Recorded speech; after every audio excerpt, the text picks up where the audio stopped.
Welcome to Align Trading, going over the SPY recap as well as the live trades taken in Discord today. The first thing I posted in the pre-market brief for members was we were starting the session with a gap up and we were closing the cup. What that meant is we were looking for the yellow and the blue controlled selling algorithm to build us a handle, and if we got that, we could continue to see upside. If we broke through 522.35 immediately, we were going to look for a retest and possible entry there.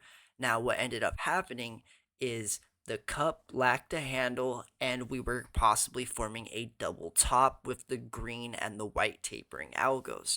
So if we look right here, we can see that we have this white algorithm right here that started to taper, as well as this green algorithm that we can see right here and right here, which eventually starts to give us that curl over like that.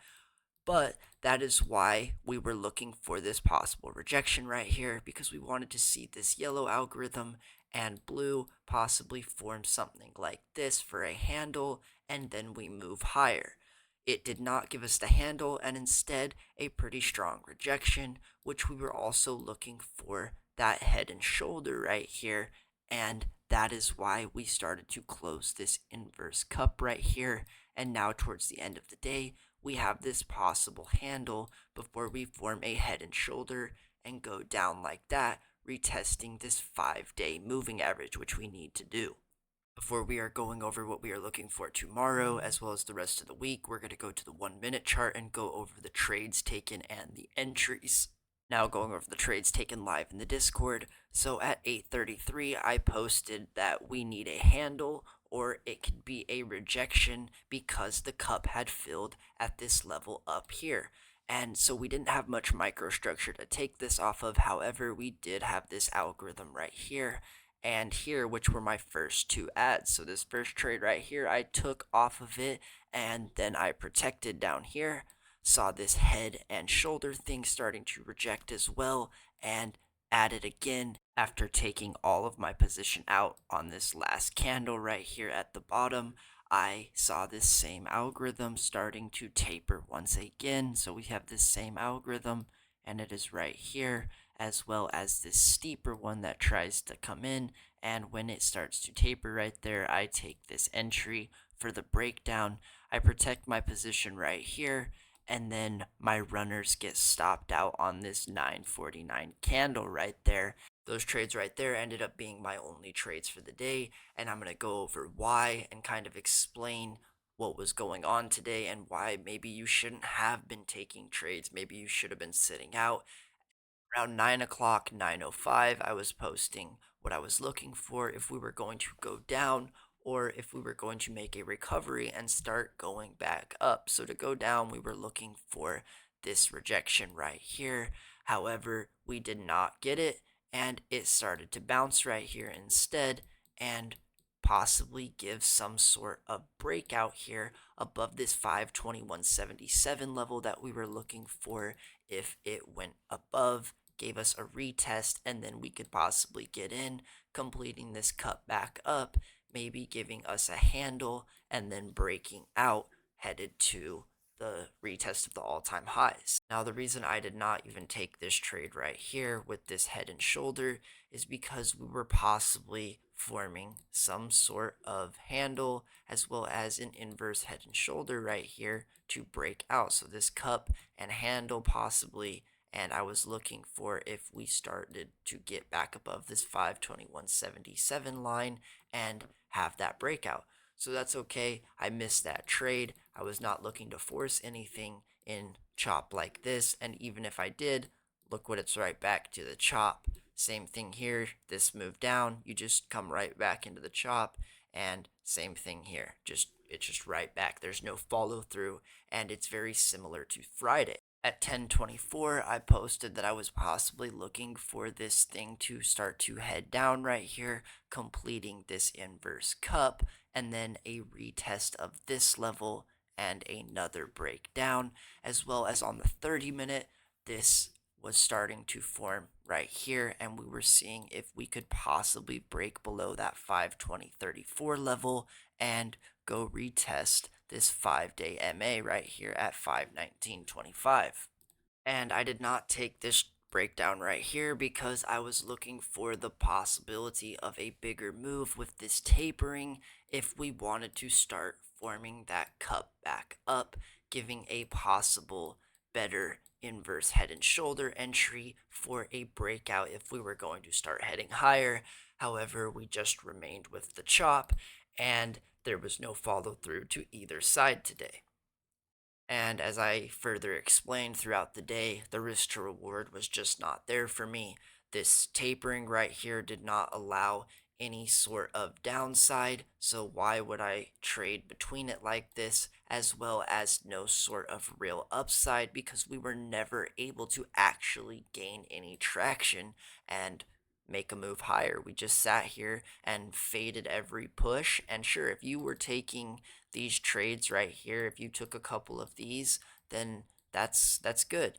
But for me, I was just not going to sit here and play the chop after I got this amazing move in the morning, and we have a ton of opportunity the rest of the week.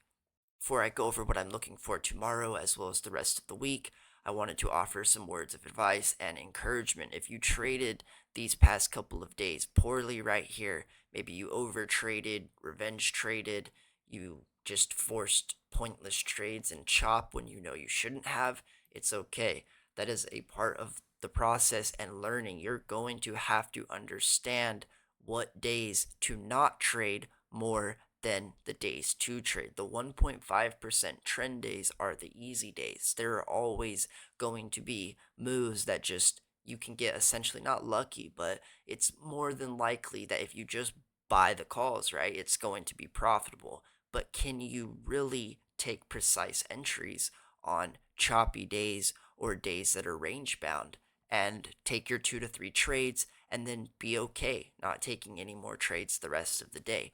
All it is self discipline and telling yourself that that is what today is about and what makes you a trader. Not could I take 50 entries in the chop? Maybe I could have taken, more trades and got a couple of more, but why would I? Because just as easily I could have been whiplashed the other way and taken 3, 4, 5 losses just like that. New day tomorrow, so let's go over what we're looking for. We do have Powell as well as a couple of other things right here to pay attention to, which can bring some volatility. But if we are still remaining within this white algorithm right here, as well as this pink, and we start to break down, forming that inverse cup still, and we get a handle right here, possibly with a head and shoulder, and break down, possibly watch for this moving average right here, as well as the liquidity sitting at this 519.33 level, which is what I was looking for today as well to get below. And if so, look for this 518.44 level as well. This is another liquidity level if we do want to start dumping like this, forming a larger inverse cup. And if we are going to dump, we have to get below this 5-day moving average right here and possibly form some sort of handle or shoulder at it to continue lower like that. Because what we can do if not is we can be forming some sort of handle here for the cup if we want to break out and are building liquidity before we move up like that. And what I'll be watching for is this yellow and this blue algorithm, as well as a possible head and shoulder if we do want to grab all of this liquidity sitting at this level off of that moving average like that and continue higher. So now looking at the daily chart for tomorrow and the rest of the week, we are at the top of the Bollinger here, but it is starting to trend up. So if this continues trending up like that, as well as this 5-day moving average, and we form some sort of support off of it, right, then we can continue higher with this upper Bollinger and get an uptrend like this. You see that when we retest the 5-day, we test the upper Bollinger again, 5-day upper Bollinger. So now we can see if some sort of pattern here is going to start and we start trending higher like that, Now, if we want to go down, we need to dump below this 5-day moving average, forming some sort of resistance if we want to do that. And then the next target would be this 20-day moving average retest right there. As the news events get closer, as possible catalysts, be watching the volatility start to pick up as a possible big move to the downside or upside here is possible. We see stocks like GameStop and AMC starting to gain a little bit of traction today. The market's got some eyes on it, so I will see you guys tomorrow morning. Thank you for watching. Be sure to like and subscribe. Thank you.